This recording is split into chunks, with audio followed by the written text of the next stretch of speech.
Tak bisa lagi tutup mata perkara kematian Brigadir Yosua. Komnas HAM desak ingin bertemu dengan istri Irjen Sambo setelah kebanjiran fakta mencengangkan ini.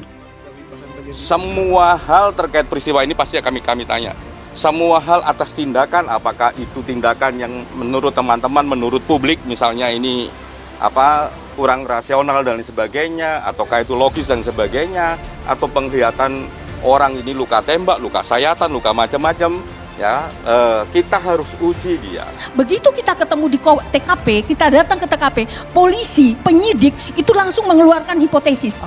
Hipotesis A, B, C, dan D. Sebanyak mungkin.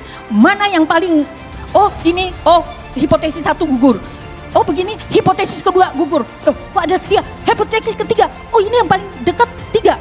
Nah itu, jadi tidak ada tujuan mengarang. Karena apa? Di penyidik bisa dikarang, di pengadilan tidak akan bisa dan akan terungkap. Dan itu akan menjadi bumerang yang lebih menghancurkan bila itu terjadi. Kalau ditanya misalnya apa yang dilakukan, soal karakter senjata dan karakter luka, soal jenis penggunaan senjata dan sebagainya, itu kami dalami. Nah, kalau apakah itu bersumber dari publik gitu ya, nah kami punya referensi sendiri. Sebetulnya ini kami merasa bahwa inilah alasan Komnas Perempuan sebetulnya hadirkan selama ini justru karena dianggap sebagai pihak yang sejak didirikannya memang memiliki pengetahuan dan keterampilan yang sangat spesifik tentang kekerasan terhadap perempuan, khususnya kekerasan seksual yang dialami oleh perempuan. Karena itu keterlibatan kami tentunya berharap bisa memberikan kontribusi ya di dalam proses pemeriksaannya, sambil juga berusaha memastikan bahwa pemenuhan hak korban ini bisa kita rawat bersama.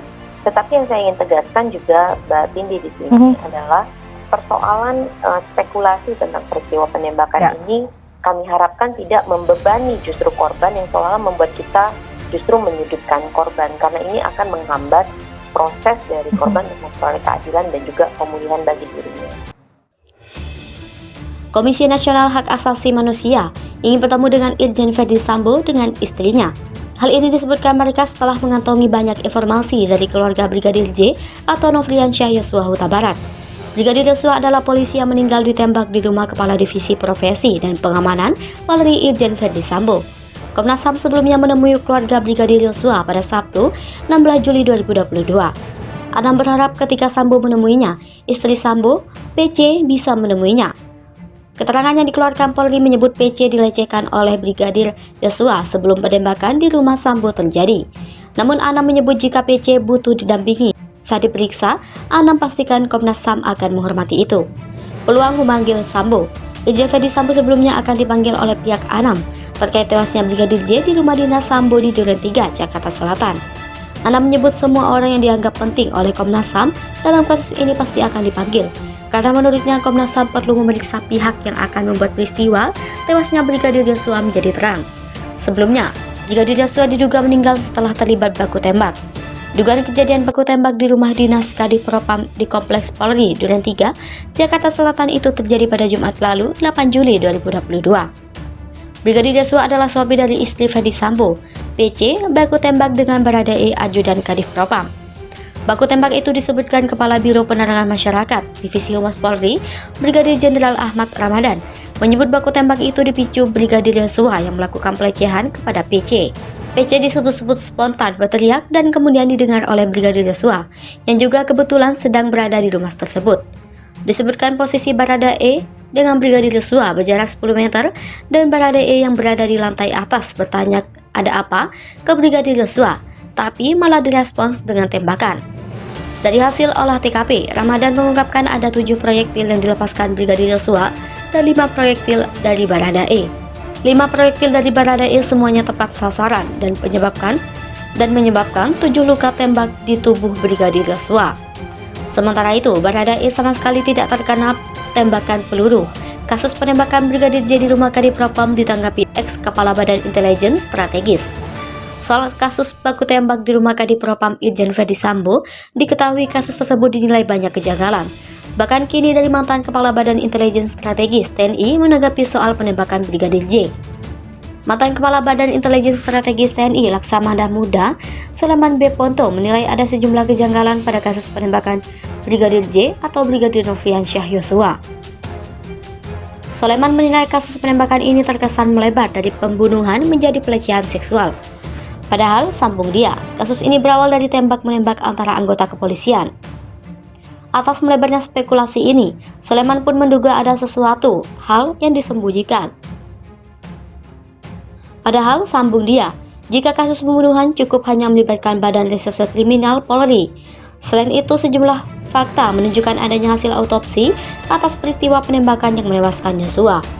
Namun, sambung Sulaiman, hingga kini belum ada yang ditetapkan sebagai tersangka. Sulaiman pun lantas membandingkan dengan kasus kopi sianida yang melibatkan Jessica Wongso yang merupakan sahabat Wayan Mirna Solihin sendiri. Polisi memutuskan Jessica Wongso bersalah dan menjadi tersangka dalam kasus kopi sianida tersebut. Dalam kasusnya, Mirna dinyatakan dibunuh karena tidak ada bukti yang menjelaskan ada yang memasukkan sianida ke dalam minumannya. Menurut dia, kasus Yosua sama dengan Mirna.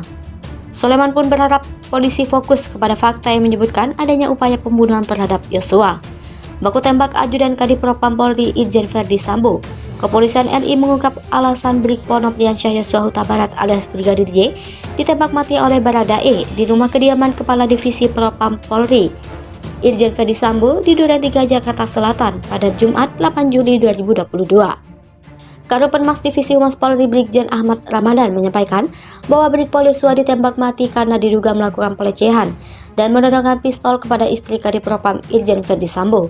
Ramadan menuturkan bahwa fakta itu diketahui berdasarkan hasil olah tempat kejadian perkara dan memeriksa sejumlah saksi.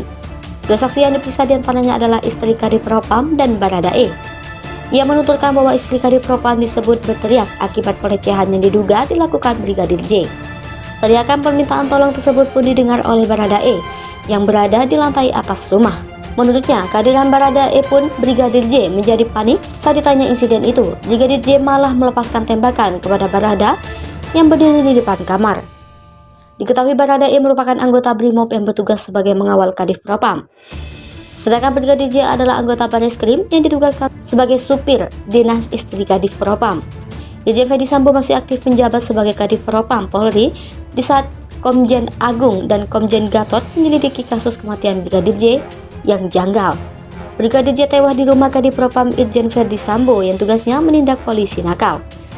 Pencopotan Irjen Verdi Sambo diinginkan banyak pihak, salah satunya yang berkomentar adalah Mahfud MD yang menyebut masuk akal bila Verdi Sambo dicopot.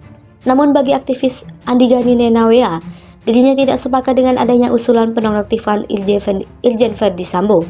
Andi Gani Nenawea berpandangan Irjen Verdi Sambo tak perlu dinonaktifkan. Menurut Andi Gani, Kapolri Jenderal Listio Sigit bakal objektif dalam pengungkapan kasus ini. Seperti diketahui, tewasnya Brigadir J usai baku tembak dengan Baradae di rumah Kadipropam Polri Irjen Verdi Sambo menjadi sorotan publik belakangan ini. Untuk dari insiden baku tembak yang terjadi saat ini, terjadi pro dan kontra soal penonaktifkan Irjen Verdi Sambo. Andi Gani menilai desakan nonaktif Kadipropam Polri Irjen Verdi Sambo sebaiknya tidak dipaksakan.